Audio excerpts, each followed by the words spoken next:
Welcome back to the Your Golf Performance Podcast. We're joined with a special guest today. I'm excited to say we've got Billy Horschel on here, multiple PGA Tour winner. Shout out to our good friend Aaron Price for setting this one up. Billy, thanks for coming on. Thanks for having me. Yeah, Pricey messaged me and happy we could make it work. Yeah, truly appreciate it. It's good. He's a good man. So, just I want to get started. How did Billy Horschel get into golf? Oh, I grew up on 2.5 acres in the middle of nowhere in Grant, Florida. My dad would go out in the backyard and hit balls.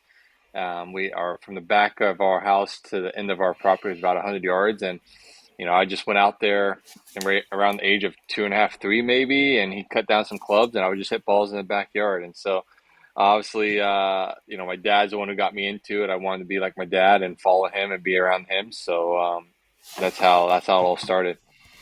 When did it sort of kick in to be a little bit more serious? Um, hmm. Golf was always there for me. I played a whole bunch of other sports growing up. I played tennis. I played American football. I played baseball.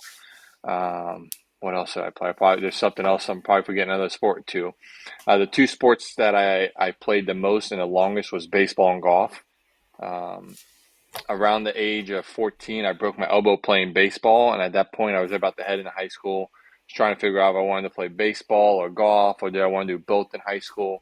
And breaking the elbow playing baseball, I just saw as a sign of like, hey, maybe baseball's not the way to go. Maybe Yeah. golf's the way to go. And so I solely focused on golf starting around the age of 14, 15.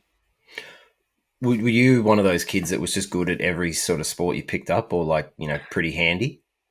Yeah, I'm pretty athletic. I think today when you know, Tigers made the game more athletic by the way you look and physically and everything. And I think sometimes when you see certain people's body types, if they look athletic and muscular, you think they're athletic people. And Yeah. sometimes they can't do other sports. You see them trying to throw a Yeah. baseball or kick a soccer ball or something. It's like, no chance. Yeah, I was always pretty good at everything I did. I was very athletic, and it was something that I got from my dad and his side of the family. And all my dad and his brothers played collegiate football. My dad played rugby for 30 years, and Wow. so yeah. My dad was a really good tennis player, amateur tennis player in the state of Florida. So, I got my athletic side, from my dad and his family. Yeah. Okay. What was high school golf like? Were you a standout player, or sort of still I, finding your w- feet? I was still trying to find my feet. I think in high school wise, like I was one of the best players in my area in my county, and I was a pretty good junior player in the state of Florida. But I didn't play a lot of events outside the state of Florida early in my junior career. Did some later in my junior career. Um, I would always say like there was always five, six, seven other guys that were my age in my class of high school that were better than me in the state of Florida.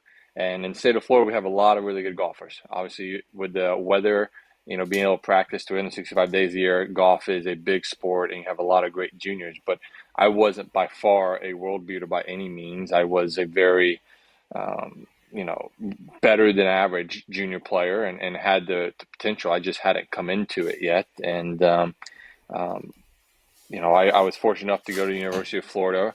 As I told people, I said I only had two scholarship offers as Wow. a junior. One of them was to a community college, Brevard Community College, which was the top junior college or one of the top junior golf colleges, and it was where I lived in Brevard County, 30 minutes from my house. And that Yeah. was probably, you know, a year. That was probably sometime offered in my junior year. And then I got offered a college scholarship to the University of Florida halfway through my senior year, for a book scholarship. I was lucky to even get an offer to the University of Florida, but the coach there, Bud Alexander, saw something in me and took a chance on me.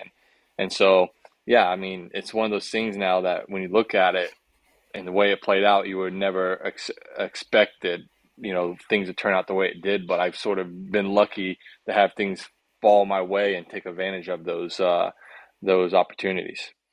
And I think that kind of would probably help the listeners of the, I guess the parents that have got 12-year-olds or 10-year-olds and they're stressing that like, oh no, they didn't do this well, or they played horribly in this event. Like I've referenced a lot on this podcast. It's not the race to be the best 15-year-old. It's the race to be the best 25-year-old, right?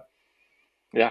I mean, I can tell you, I could name off, you know, 10, 12, 15 names of kids that were unbelievable at 15, 16 years old. Even kids that were pretty good in college that you have never heard of, that never made it. Hmm. And I tell parents too, when they ask me like, what should I do to get my kid, a college scholarship, or what can I do to help my kid? And I'm like, listen, provide the opportunity to them. It's your kids, your kid has to have the desire, your kid has to have the heart, your kid has to have the fire. If you Yeah. want it more than them, they're not going to be successful, because at some point in time when they go on their own, they're not going to want to do it anymore because it was your dream, not their dream. And Exactly. so, provide the avenues, provide the opportunities, provide, you know, everything you could possibly provide for them, and allow them to grow and find their love and their passion for the game of golf. But yeah, I think, pushing these kids to be the best 10-year-old or best 12-year-old, like that's really cool. But let them be a kid. There's Mm. so much time. I mean, there's so many stories, guys developing later in life and making it in their sport, just not in golf, but in other sports. And then there's guys like a Colin Morikawa or Justin Thomas and Jordan Spieth who did it early, but they were uber talented and they had a drive and a passion, and that they developed at an early age with a talent that was already blossoming early. That Mm. allowed them to, be successful from a very early age of golf. Your golf ball is the most technologically advanced, or it's not. Your golf ball is either the most consistent, or it's not. It's the most trusted, or it's not. The fact is, it's either Titleist, the best performing golf ball in the world, or it's not. Prove it for yourself. Titleist, the #1 ball in golf. What will you play? So you were a 4-time All-American at Florida. How important was that college pathway sort of, getting you to the PGA Tour or preparing you? For me, it was huge. Like I said, I wasn't a top junior player. Obviously, I loved the game of golf, and I wanted to, play in college. And there was aspirations to play professional golf and PGA Tour golf. But trying to think back to my mindset back then, like I was just so excited to go to the University of Florida. It was a school I grew up, I was a fan of. It was a school I wanted to be a part of, and have the opportunity to go there was so exciting. And then I also knew that the coach there, Buddy Alexander, had developed tour players. And if I Yeah. was going to go somewhere and have a chance to play the PGA Tour, like why not? Buddy Alexander was one of the best, if not the best, at doing it. And so I was just excited to go there. I worked hard, and I say, without going to the University of Florida, without being coached by Buddy Alexander, without playing against the guys of like a Matt Every, Will Strickler who played on the PGA Tour. James Vargas was a top junior player, the #1 junior player in the world, and everyone thought he was going to have this crazy PGA Tour career after college, and he never did. But he was a senior there when I went in, but he was still a great player. He was still a good player. There's so many great players at University of Florida that are talented, to play against them and compete against them and see where my game stacked up and get better. And then, like I said, you add on, the vital part of that is the coaching from Billy Alexander. I don't know where my career would have panned out if I didn't have that opportunity to go to the University of Florida and be coached by Buddy. What moment did it click where you went, okay, I was an okay junior golfer, but not a standout, to holy shit, like I'm pretty good now? Uh, so there's two moments. Going in the University of Florida, we had about 11 or 12 guys on our team. I was probably on that totem pole, probably somewhere between 9, 10, or 11 best guy in the team, probably 10 or Yeah. 11. Um, and Buddy, he told me, he said, hey, listen, I'll give you the opportunity to try and qualify for our college events in the fall. And if it doesn't happen, we're probably going to redshirt you, which I was totally fine with, understanding that, I may need to be redshirted. Well, lo and behold, we go out there for qualifiers. We had, I think, 6 qualifiers, and I qualified for our first event, which was at Inverness Country Club up in Toledo, Ohio. We go there. I finished top 10 individually. The team wins. At that point in time, if you finish top 10 in an event, then you were automatically in the next one. Well, go to the next one, a week or 10 days later, finish top 10 again. Team may have won there, or we finished second. I go to the next one. So lo and behold, that fall we played 4 or 5 events, and I finished top 10 three or four Yeah, times. right. So there's only one event I didn't finish top 10, and so right then and there I was like, hey, listen, I'm developing into something here, and at the same time I thought, going back to the qualifying, I'm like, if I can qualify for a spot in a tournament for the University of Florida, I've got to be, I can compete with any player in the country, because we've got 3 All-Americans on the University of Florida team that were seniors. Matt Every, I think the year previous, had just won the Ben Hogan Award. I mean, so this guy was a great player. And so it's like one of those things where, hey, if I'm good enough to, qualify for an event, then I can compete with any player in college.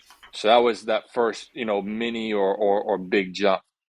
The next one came with after my freshman year.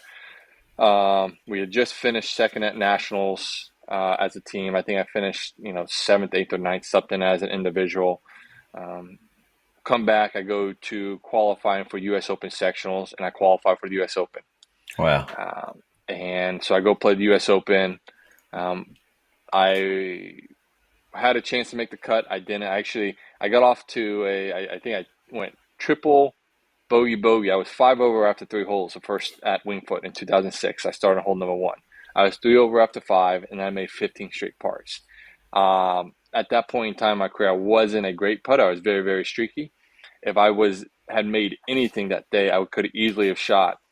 I would have been back to even par or 1 or 2 over. Like, I hit it really good. The next day I came out in an uncomfortable, unfamiliar position, and I pressed too hard to try and get some shots back, which didn't cost me to miss the cut. But I think after the first day, I was top 20 at Wingfoot, and but I come back from that event, and I see Buddy. I'm not sure if I went back to Gainesville right after that, or I saw Buddy a month or 2 later, and we were just in his office talking. He's like, "What did he learn?" And so I told him what I learned, what I saw, what I observed, and he goes, "So what do you think about your potential in playing the PGA Tour?" And I said, I think I realized I'm good enough to be out on the PGA Tour. I think 3 more years of being here at the University of Florida, learning from you, developing more, I think I'll have a really good chance of getting to the PGA Tour and being a successful PGA Tour player. And so that was really the moment that, as I tell people in the time, that I realized that the PGA Tour was a realistic dream, and that I knew I was probably going to achieve that dream. I say that obviously, and I thought that at the time, and I say that it sounds cocky, but I know how hard I work. I know what I'm willing to sacrifice and put into the game. And I felt like there was nothing that was going to hold me back from my own. If I did everything I could, there was nothing that was going to hold me back from achieving that. You say it sounds cocky, but I truly believe it is a necessity for people to talk the way and think the way that you think about yourself, because so many people just want to highlight the negative shit that's going on. And the more you feed that, I'm trying to educate my 2 kids right now about this. They're only 6 and 9, but I think it's really important to have that internal dialogue, being pumping yourself up all the time. And in Australia, we really struggle with it. We really struggle. But that's why I admire someone like you, who's kind of, you play those events, you decompress afterwards, and you realize, okay, what did I do right? What did I do wrong? Can I make it on tour? And internally, you're like, yeah, I can. Some people might come back and go, I missed the cut. Like, I'm probably, you know what, I'm just going to go and get a job in finance or whatever. So, there are so many people that have that sort of negative, No, you're right. Debbie Downer type attitude. And Pricey said to me, like, ask Billy about his belief systems. Like, yeah. Do you believe that's what's really propelled you? Yeah, I've always been someone that is very optimistic and looks at the positive.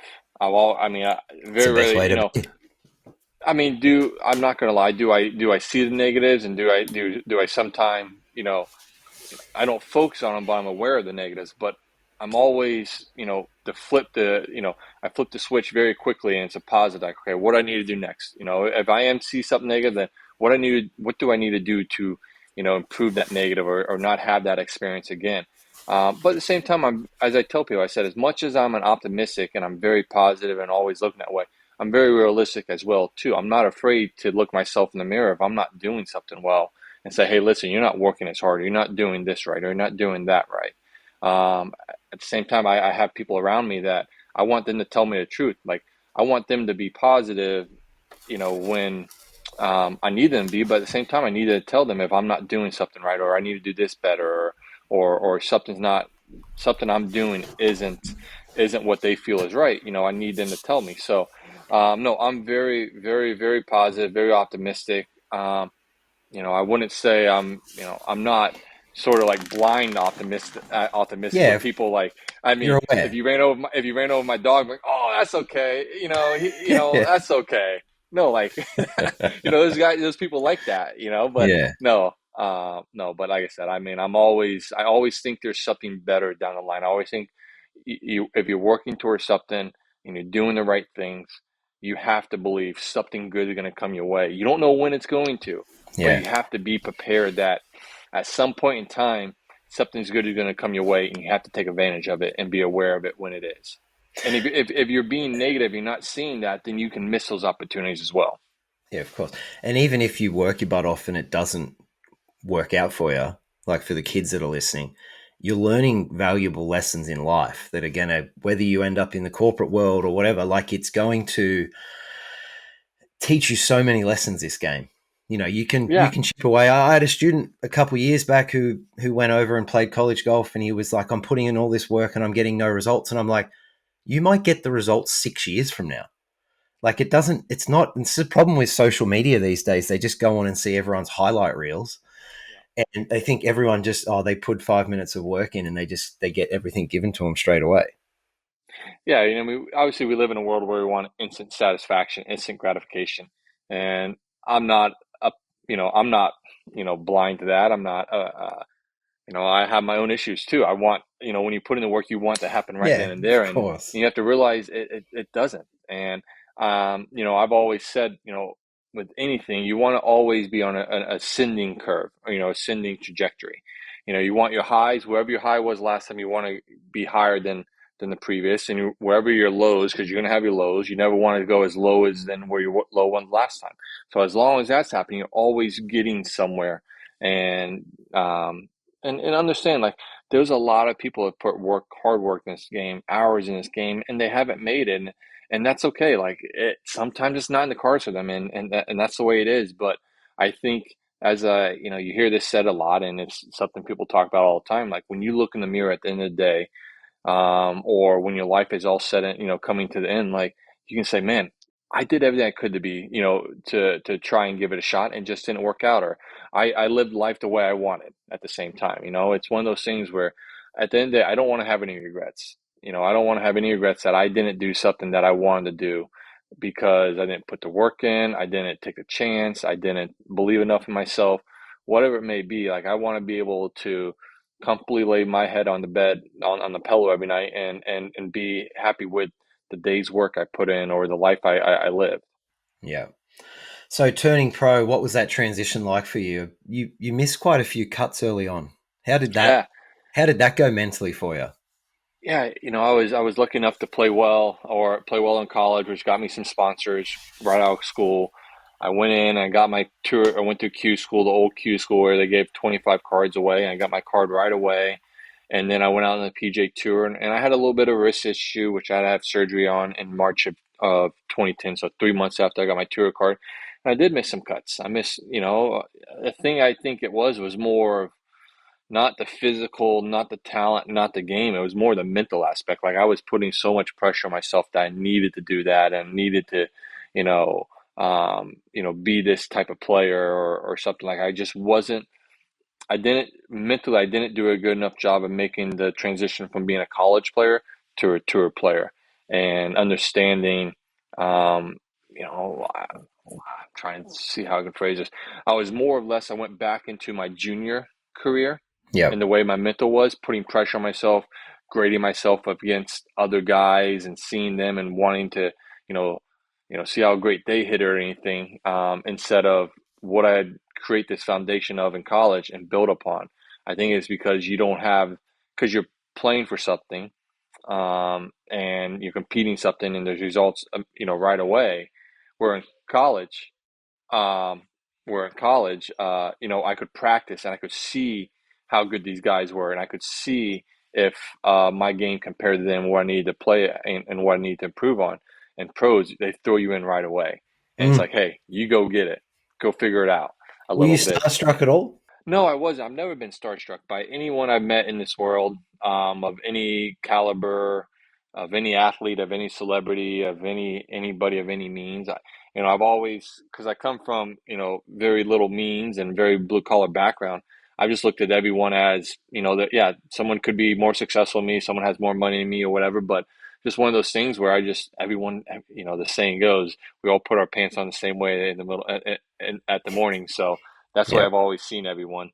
But I wasn't starstruck. I think I just felt like my game had to leap a little bit more than what it needed to, and I just put a little more pressure on myself, to achieve that at a faster pace than let it sort of progress, in the way a natural progression. Hey listeners, I just want to welcome a new partner to the show, True Protein. For years now, I've struggled to find a protein powder that never upset my stomach. They'd always make me feel sick, and honestly, I'd sort of given up trying. But a few months ago, when I started a bit of a weight loss journey, trainer that I'm seeing gave me a couple of samples from True Protein. I was skeptical, but I didn't let my thoughts get in the way. After I didn't have any reactions, I thought, all right, I'll order a bag. So I ordered a kilo bag of the chocolate flavored protein, and I ordered the banana and honey. And honestly, it's changed my life. True Protein is an Aussie-made brand that uses clean, high-quality ingredients, no weird fillers or artificial junk. That's what I struggle with. A lot of the artificial stuff that some of these brands put in, the artificial sweeteners, just they tick me over the edge. Anyway, their products actually work. Whether it's for recovery, hydration, or even just keeping energy up through 18 holes, they've got something that fits perfectly into a golfer's routine. As a listener of the Your Golf Performance podcast, True Protein are offering $25 off the first order for any new customer. Use the code TRUEYGP, that's TRUEYGP at checkout. I'm proud to partner with them because I actually use and believe in what they're doing. So we welcome True Protein to the show. Can we talk through your first win? What was Yeah, that yeah. feeling like? I've watched a few little YouTube videos this week, and Yeah. how were the feelings? That putt on the last or whatever, where you fist pumping, you were Yeah. going nuts. It was cool. Yeah, going nuts. It was pretty cool. I was playing really well. 2010 was sort of a weird year because I had wrist surgery. I came back, went back to Q school. I had status on the PGA Tour in 2011, but I went back to Q school to try and improve. 2011 was I played okay on the PGA Tour. I didn't take advantage of some opportunities at the sort of towards the weekend and when I had chances to maybe win an event or finish off high finishes. 2012 was a bad year. Going to 2012 Q school, I played really well, and I remember saying after I got my card again for the third time through Q school, they said, "What's your goals for the upcoming season in 2013?" And I said, "I'm going to win." Like, Yeah, there's no doubt. I had my hat on backwards, and I literally said, "No, I'm going to win on the PGA Tour this year." And they sort of laughed, and I said, "No, I'm going to win. Just watch." I love that. And I went out, and I had some really good results early. All that year, I was building up, and I had some chances before Zurich to win. I just was making some little mistakes on Saturday or Sunday to sort of, take me out of that, really great position to close it out on Sunday. And, went to Zurich, played well all week. I think I had a bad 9 holes on Friday morning, but I came back and played really good on the back 9 in the second round. And that Sunday morning was so weird because we woke up early to go out and try and beat the storms, and we had delays, and we went out and played a few holes, and we came back and went back out. And I mean, I just remember playing really well and just being really at ease and at peace, and hit some spectacular shots, made 6 birdies in a row. I remember I bogeyed 15, and at that point I went into a tied for the lead with DA points. I was playing with DA, and DA was playing really well as well too. We go to 16, and we are pretty much right next to each other in the fairway. But the way the hole is, I was right of his ball, and where the hole location was and everything, he was actually further away. But he sort of looks at me and he says, said something like, "Who's away?" And I said, "I don't know." I said, "I'll go if you're okay with it." And he said, "Sure." Which, when you're in, is a sort of match play situation. Like, I'm fine. Let me go first. I want to hit a great shot. So I hit it in there to about, I don't know, 4 or 5 feet. He hits a bad wet shot to 30. We go to 17. I hit a really good iron shot in there. Just miss a birdie putt to take a 2-shot lead to 18. And then, I think we hit our tee shots, and then it was delayed with some storms for about 20 minutes. But I went in there and I was calm. I knew I was going to win. Like, I felt like, hey, this is it. This is going to be, we're going to win this tournament. Come back out, DA hit it. I hit it in the bunker. DA went for it in 2, hit it up there next to the green. I didn't hit a great. I thought I hit a better third shot. It landed a little short of where I wanted, and it spun back. And at that point, I get up on the putt, and I'm looking at it. I'm reading. I see the line. I see it perfectly. Like, I see where I need to play. I see the track going into the hole. And I was like, in my mind, I'm like, okay, just hit it. Just, there's nothing to think about. Just put a stroke on it and go. And it went in. And obviously the emotion, the excitement that you saw on YouTube that anyone can see, the multiple fist pumps, the multiple double fist pumps. Obviously, it was something That's that, awesome, it was something that you saw the raw emotion. You saw how much it meant to me, all the hard work, everything that, my family sacrificed and everyone around me has sacrificed for me to be able to play on the PGA Tour and to win. It was just an unbelievable moment that is still one of the coolest experiences, to this day for me in the game of golf. So I got a few questions that come in from my listeners. And the first one was, what do you do when you wake up feeling off? Like, for us workers, there are days where you wake up and you feel crap, whether it's mentally or physically.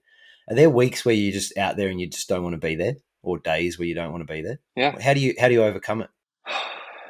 That's a good question. I think, at first when you feel like, wait, understand it's okay. You're gonna have days you're off. You're gonna have a week where you just don't feel great. Like, you just don't want to be there. It's okay. There's no reason to beat yourself up over it.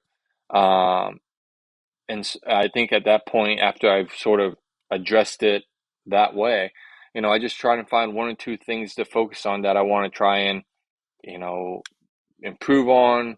If I'm off that day, I'm like, okay, well, what's off? Is it just my body? Is my mind? Is my golf swing off? Like, okay, well, let me just focus on this 1 or 2 things. I want to have a good attitude, and I want to, focus on rhythm or something in the golf swing. If it's, I think that's trying to just get back to something that you can sort of control a little bit, and just let that be the main focus, and not let everything else sort of, man, this is bad and this is bad. Just get back to something that you stacking can. on top. Yeah, because then it just feels like it's building. Yeah, and you just got to go to something where it's funny how where you can control something, like just having a good attitude, how that can sort of get you out of your little funk there a little bit, or if your golf swing's off, like, okay, I just want to focus on the rhythm. I know these positions aren't well, it doesn't feel well, but let me just focus on having good tempo and good rhythm. And then it's funny how after like 3 or 4 holes, like, man, my swing feels really good, and you start feeling better about the swing and start feeling better about the game. Yeah, okay. How do you handle negative comments or media criticism when things aren't going your way? Yeah, I think that's something that you learn over time. I think when it comes to media criticism, I'm okay with it. As I've always said, the only thing I ask for is that if they're going to criticize me, make sure that they have the full information, they have the full outlook before they give an opinion, or give a critical analysis of something. Negative comments on social media, like, as you grow older, you realize they mean nothing. Yeah, They correct. don't know you. They don't know you. They don't know who you are. They don't know what you do on a day-to-day basis. And as I tell my kids, when it comes to kids at school or anyone they come across, when they, say negative stuff, I'm like, majority of the time they're jealous. They're jealous of what you have. They're jealous of your Yeah. success. They're jealous of your confidence. They're just jealous of something about you. And I haven't said this to them, but I'll say it, to certain other people, like, they're living a miserable life, Yeah. unfortunately. That's probably what it is. They're probably living a miserable life, and for them to make their life feel just a little bit better for half a second, they want to, say something negative and make themselves feel that much bigger or better about themselves. A lot of the comments on social media will never come from someone that's doing better than you. It's always the ones that are, like you just said, miserable with their life and makes themselves feel good. So what's Which is what's sad. Which is sad. yeah, I will say, which is sad because you say that, I say that, and then you think about it, gosh, why, what's, to me, I think about, man, do I reach out to them and try and, reply them in a way that sort of, isn't, defensive, but, you know, trying to, understand why they're being negative mm, and, why, what's wrong with their life. So you maybe make their life a little bit better or something. I don't know. I mean, yeah, it is just sad that, people, listen, like I said, it's been that way through the history of this world and it's yeah, not going to change. that's right. What's going through your head standing on the first tee of a big event? Nerves, excitement, like, or A lot of it. have you got it in a way now where your warm up and all that is a part of, I guess, calming yourself down if you need to? Yeah, I mean, I have a little bit longer of a warm up. From the time I start putting and hitting balls, it's 90 minutes till I tee off, and it's just have my calm, get out there. I get excited, I get anxious. I'll be nervous. It just depends, on the situation or the tournament. I mean, as I've said for many times now, the most nervous I ever am is the four tee shots. Rounds 1, 2, 3, and 4 at Augusta. That first tee shot is the most nervous I am Yeah, right. anywhere ever. And I mean, I was nowhere near as nervous at the Open Championship last year at Royal Troon on Sunday when I was leading right about to tee off as I am at Augusta. Why? And it's funny. I don't know what it is. I think me and Augusta haven't gotten along very well. The golf course and I. Mm, And I've always struggled. I've always had some good. I've never broken sub 70 there. I never shot sub 60. I mean, or no, sub 70. sub I 70. never shot in the 60s, Yeah, and I've been close. And it's one of those where, gosh, I just feel like one swing at the wrong time, you're in the worst spot you could possibly be because it's just the way the slope of the greens are and everything. And yeah, I just think just the comfort level, I'm just not nearly as comfortable in that on that golf course as going to Royal Troon. I know my game was in great shape, and so going to Sunday, like I wasn't nervous. I was anxious. I was anxious about the how what was going to unfold that day, but I wasn't nervous at all because I was playing well. I know where my game was, and I felt I had control of my game. So the nerves wasn't there. It was more like, hey, I want to get this going. Like, let's go. yeah. Let's see how fun this final round, playing a final group of a major is going to be. I got two follow up questions to that. Growing up, obviously not too far from Augusta, compared to where I have to travel to get there. Like, did you love the Masters? And do you think that's part of? Because I love it. I've been 4 times. I'm obsessed with it. And do you hate the fact that you don't get along with the golf course that well? I think there's like a little bit of a love-hate relationship with me. Like I always love watching the Masters and everything. But I think as a kid, and maybe a little bit more in my teenage years, because of, being very blue collared and not having a lot of money, like when I saw Augusta and everything, I was like, oh, all the properness and this and that. Yeah, I And get so it. I think that was, a deterrent a little bit. And maybe it was a little deterrent early in my career playing there, even though all the members and everyone there are hands down unbelievable and they're great people. And what I envisioned was nothing like I thought it was. Obviously, there are some strict rules there, which, we live in a world. I think we could change a couple things, but it's okay. It's been Yeah, very good for it. They relax in some of the stuff for the pros and everything. But I think the golf course, like I love the golf course. I love it. I want to play well there, and I think that's why like I get nervous because I do love it. I love the imagination that you can have on shots into the green. I love the imagination with a putting and getting the ball close to the hole with short game shots and everything. And I want to play well there, and I put so much pressure on myself, and I just haven't been able to do it. And I think the golf course wants me to do it. I think the golf course Yeah. wants me to play well. I just got to figure out how to, just relax and sort of, just play around the golf at Augusta National if I wasn't playing the Masters. We're welcoming a new partner to the Your Golf Performance podcast. This will be a performance analytics partner, Circles, or Draw More Circles as you may know them, the ultimate tool for tracking your golf progress. Whether you're a junior golfer, college player or coach, the everyday club golfer, or a golf professional, Draw More Circles allows you to easily track and analyze your performance like never before. With their innovative performance analytics, you get insights into your game that go far beyond just the scorecard. From strokes gained metrics to detailed reports on every aspect of your play, you can pinpoint exactly where to focus your practice to improve faster. One of the best features that I've found with Circles is the course management tool, which will take your physical data to help you navigate around the course smarter. They're actually taking your stats that you've entered into the system and helping you strategically play a better game of golf. Plus, it's perfect for coaches who want to keep track of their players' development and offer data-driven advice. If you can't measure it, you're guessing. The best part is that as you are one of my listeners, you'll get exclusive access to their services through our partnership. These prices are too hot to mention, and I'll need you to email me. My email address is brentdalegolf@gmail.com, or feel free to message me on Instagram @BrentDaleGolf. We welcome Circles to the team. Last year's Open, you mentioned before you nearly won it. What did you learn about yourself that week? Did you get on the plane and there was something that you were thinking about flying home, or? I don't know if I learned anything. I think it was more of a just an assurance. Like I knew I was good enough to win a major. I know I'm good enough to win a major, and I've always felt that way for a long time. I finished, I think T5 at the U.S. Open in 2013 at Marion, and obviously, if you look at my record, the one thing that's not, that stands out the most is just my results in majors has been really pretty abysmal for a long time. There's no way to sugarcoat that.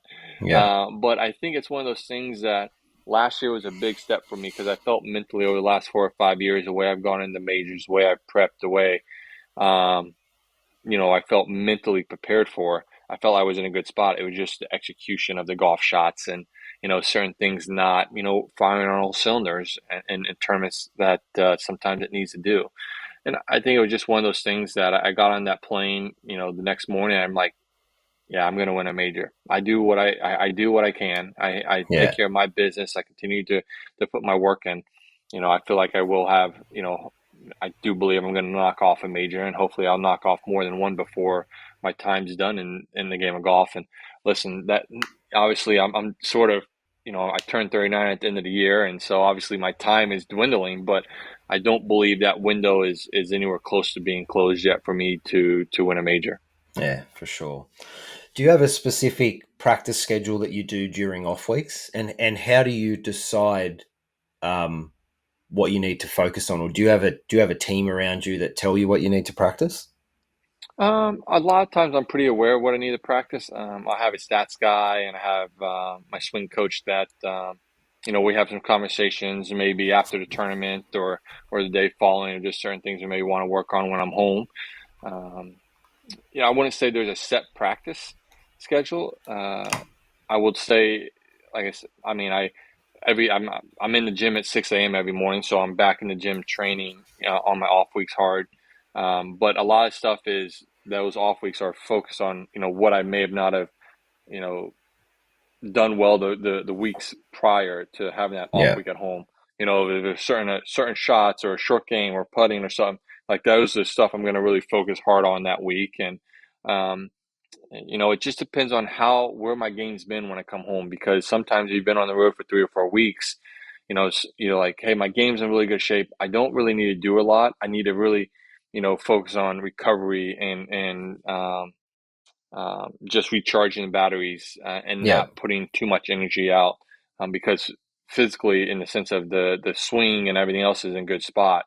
And there's other weeks where you're like, hey, listen, I need to grind away the swings off, the entire game's off, whatever it may be. Like I need to spend a lot of time, or I maybe need to go play more.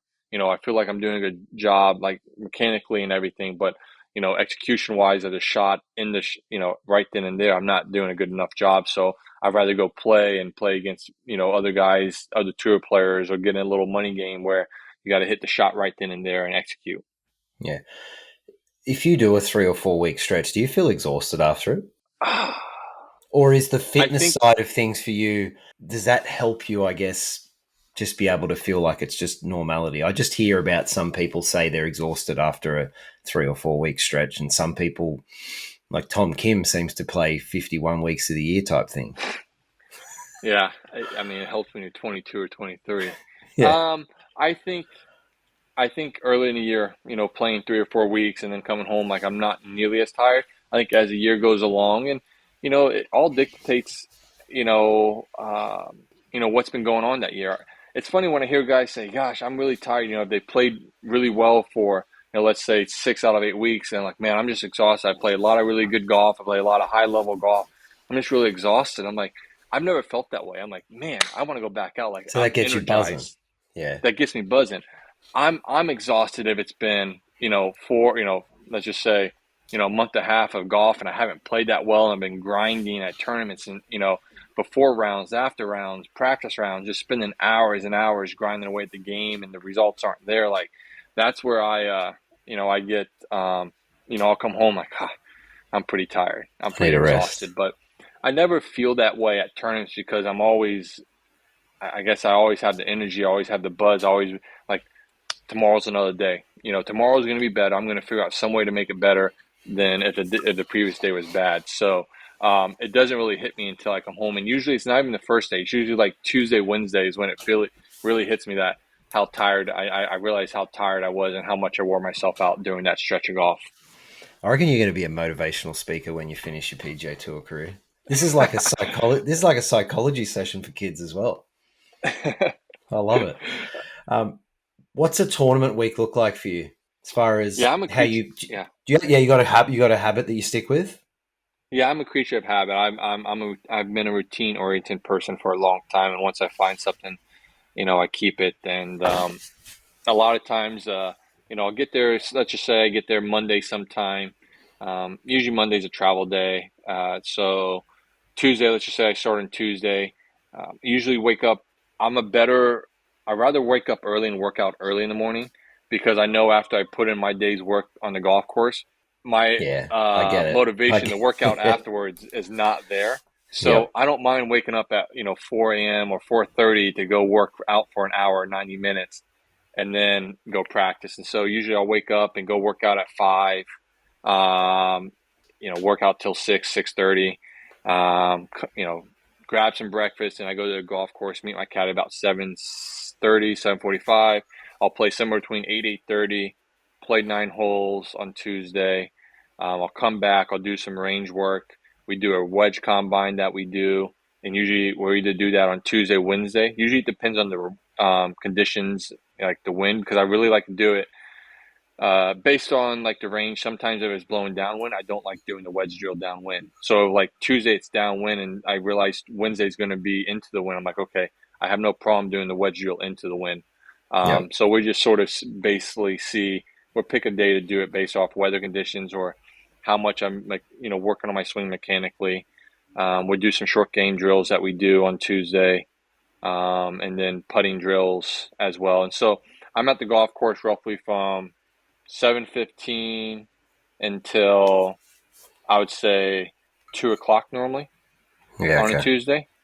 And then I've got, that's just sort of where what I want. Like that 2:00 could be extended longer depending on if there's sponsors things I have to do, or like my games, I want to focus something more on my game. And then Wednesday is 9-hole pro-am, and then there's usually about 2.5 hours of practice after that on the range, short game stuff again, some other putting drills that we do. And then, Thursday we start playing, and, like I said, I start my warm up. I'm in the gym 3 hours before my tee time. And and then I, take about 30, 45-minute break in between the gym sessions, going out to the range and grab some food, play, and then I always go to the range afterwards. Doesn't matter if I shot 59 or I shot 78. It's just my cool down session. I mean, I've gone out there and I've shot 60 and gone to hit balls afterwards, and people are like, why are you hitting balls? I said, it's my cool down. It's my sort of like decompression, and it's just going out there to hit 15, 20 balls, not really working on anything, maybe just focus on some rhythm, but it's my decompression time. And so usually I'll spend probably at least 30 minutes after a round practicing based on how, what I want to do and what needs to be worked on between the range, and then you add in some putting stuff. What part of your game has required the most ongoing work to stay competitive at the top level? I'm very technical into the swing, and I'm not nearly as bad as I was, I would say, maybe a decade ago. I always think, people say, I think you have to have the mechanical and technical side to create the feel you want. And then once I, got the technical side of the positions wise, we're talking, I feel what I want in those positions. So obviously now all I'm trying to do is recreate those feels. I know if I recreate those feels, then the swing itself is going to, do what I want. And so it's become more of a feel based that way. But I think in the game of golf at any level, to be a consistent player, I think being a really good iron player is a massive benefit. And not just hitting the center of the face and hitting a green, but distance control. I think the best players in the world are a majority of them are some of the best iron players in the world that control their distances on a regular basis. And I think when you look at the world ranking, that shows that. Obviously, hitting the ball a long way has a massive, massive benefit. And then if you're, an elite putter, that brings another skill in it. But I think the guys that have the most potential in the sense of, accomplishing great things in the game of golf and winning tournaments, they're guys that are really great iron players in the game of golf. And so that's what I'm a lot of times focusing on, focusing on trajectory, focusing on, shot shape, focusing on distance control. That's what I spend a lot of time on, because I've seen if my iron game's really well, it is in a really good spot, and my strokes gain approach is really good, I play well. I have really good finishes and win tournaments that way.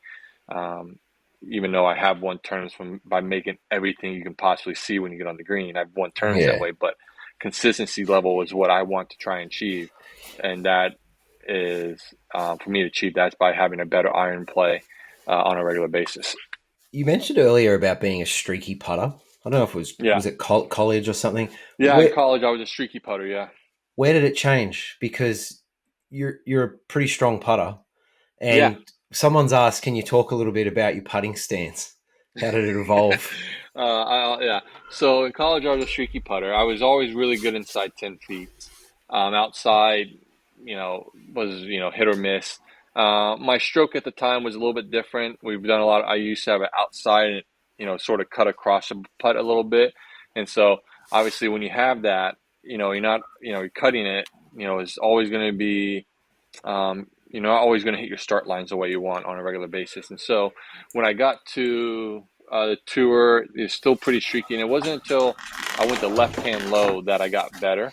I hate missing putts left. So I it's like in the golf swing, like a lot of people like to take out one side of the golf course. You either cut the ball or you draw the ball. Like you don't want to see the ball miss one way or the other. That's the way I see it on the putting green. Like I don't want to see a putt. I don't want to feel like I pull a putt. Like that's everything I do in my stroke is anti-left. So I don't mind if I push it a little bit because that means I can be a little bit more aggressive and I can release the blade a little bit better. But when I got the left-hand low, that's what started my stroke becoming a better stroke, more consistent, and then doing drills and everything along that route. And then the stance, really what it came to was a lot of guys you'll see when they set up to the putt, they either have their right hand on and they're set the putter behind the ball, and then they'll grip it with their other hand and get in. Their setup's the same. It feels the same. Whenever I do that, the setup never felt the same. I always felt like, So I just decided, I don't think I decided, it just happened.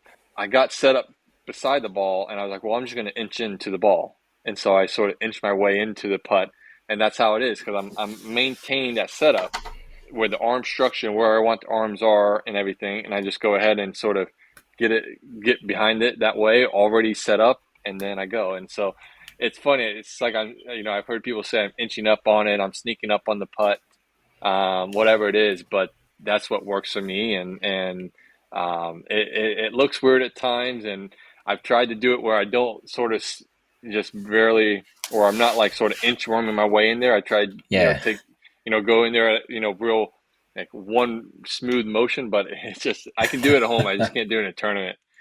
What about green reading? What do you do for green reading?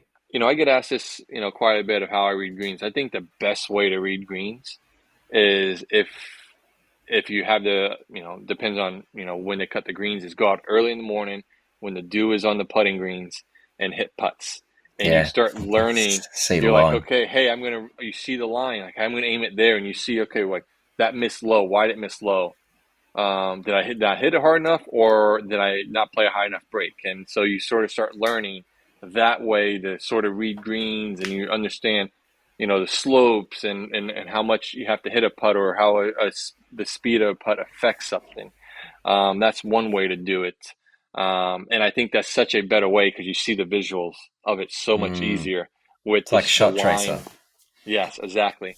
I think the other way to do it is when you read a putt, you go somewhere between the apex or somewhere. It doesn't matter really where it is in the putt. People will say the apex.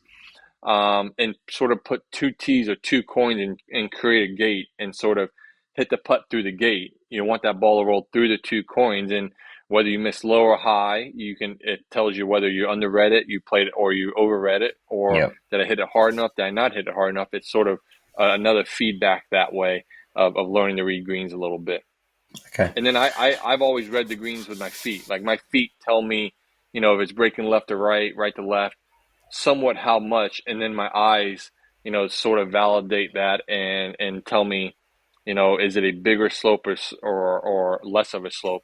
So my eyes and my feet are working together, but my feet tell me a lot.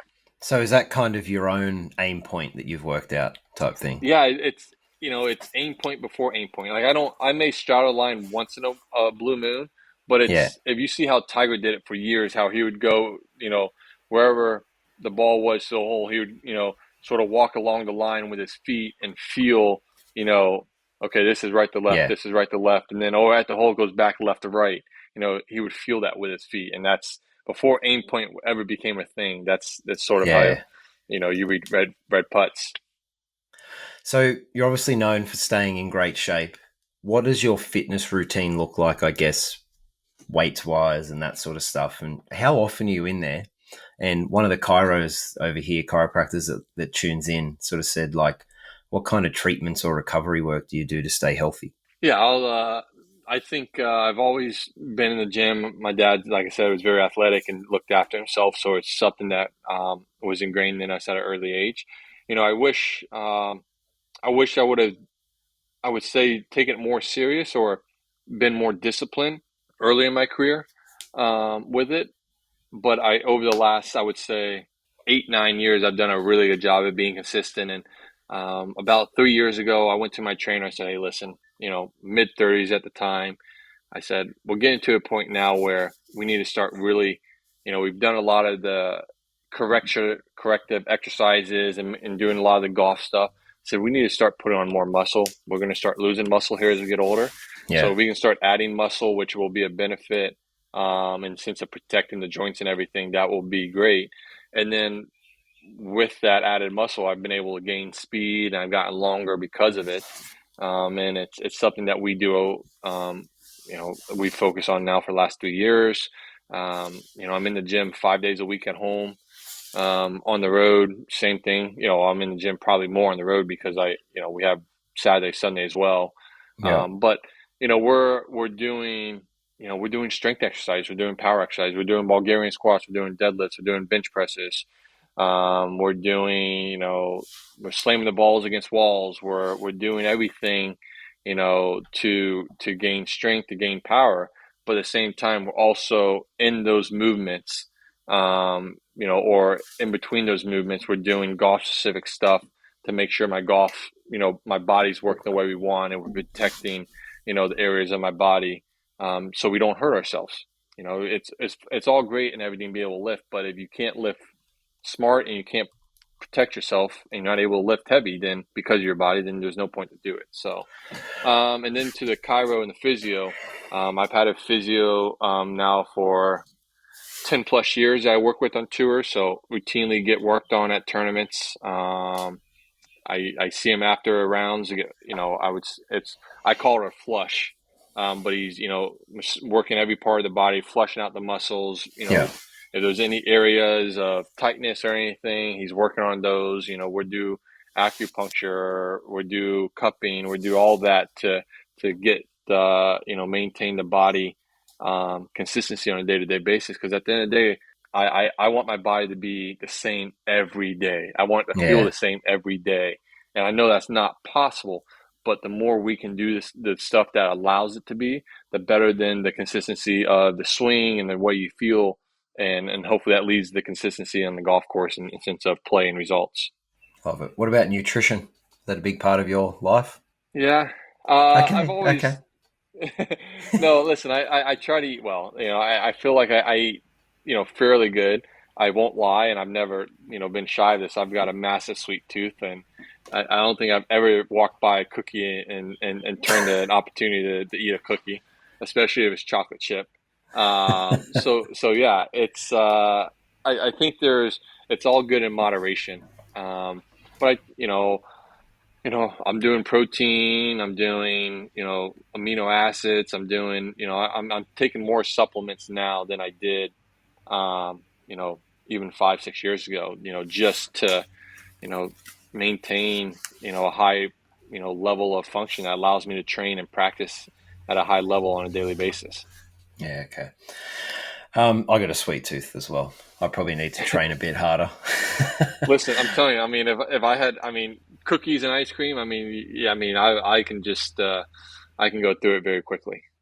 One of my mates that'll be tuning into this, AP, we had a British Open party at my house the other night and the Open Championship, sat up and watched it. And that was his go-to, was a heated up chocolate chip cookie in the microwave. Oh, and then ice cream on top of it. So he'll be happy to know you got the same sweet tooth. Advice, just about ready to wrap up. I don't want to take up too much of your time. Advice for parents of junior golfers that, they've got a decent enough kid. Let's just say they're a 13, 14-year-old and they're a scratch marker or something like that, which is outstanding. Yeah. They want to make it to the tour. What would you be trying to, I guess, push in their mind? I just think it's one of those things where when you got a kid that, that's showing that potential, I think you're, as a parent, here's a perfect example. My dad said to my brother and I when we were, 11, 12, 13, we were playing baseball and we were really good baseball players. He's like, if you guys want to see how good you want to be in baseball, I'm going to push you. I'm going to push you to get better. Like I'm going to, I'll give you every opportunity and provide everything I can for you to improve. But the day you decide that you don't want to work that or do that anymore, you don't want to work that hard, you just want to enjoy it, I will back off. But he was a supportive parent. He was not, saying, hey, you got to go practice. No, that was me. Like, I think because he supported, my brother and I and gave us opportunity to play the baseball or play golf, like my passion grew from that because of the support my dad gave me. But he was never overbearing.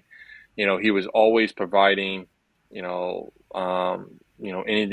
any little dollar they could to get me better. And he was there supportive. And I think, I remember one thing he said is when I was still playing baseball and golf, one of the coaches, my first golf coach, Alex Romanoff, my dad went to him and said, hey, listen, how do I get Billy just to choose golf? Like, he's got a potential in the game of golf. Not that he does it in baseball, but I think he would be better in golf than baseball.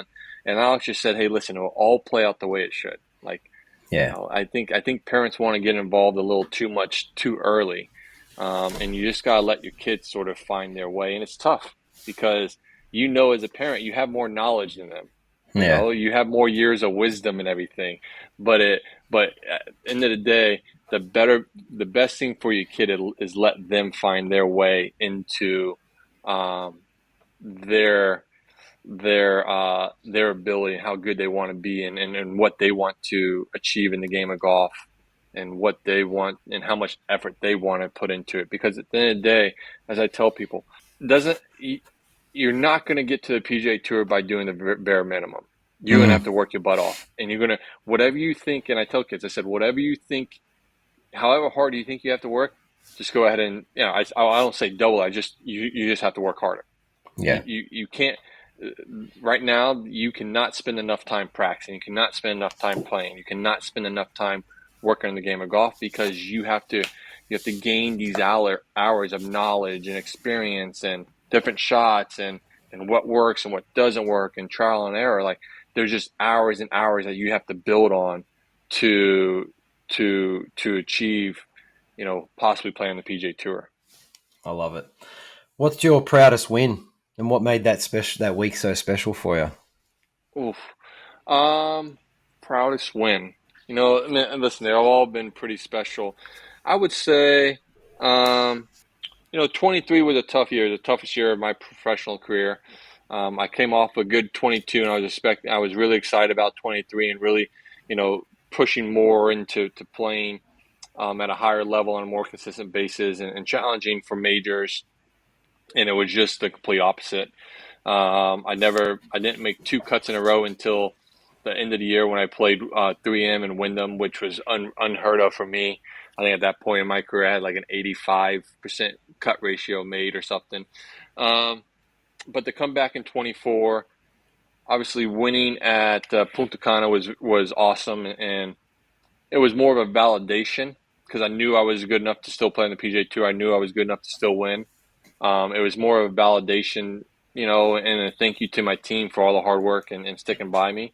But I think the most enjoyable win or satisfying win was later that year, which was last year at BMW PGA.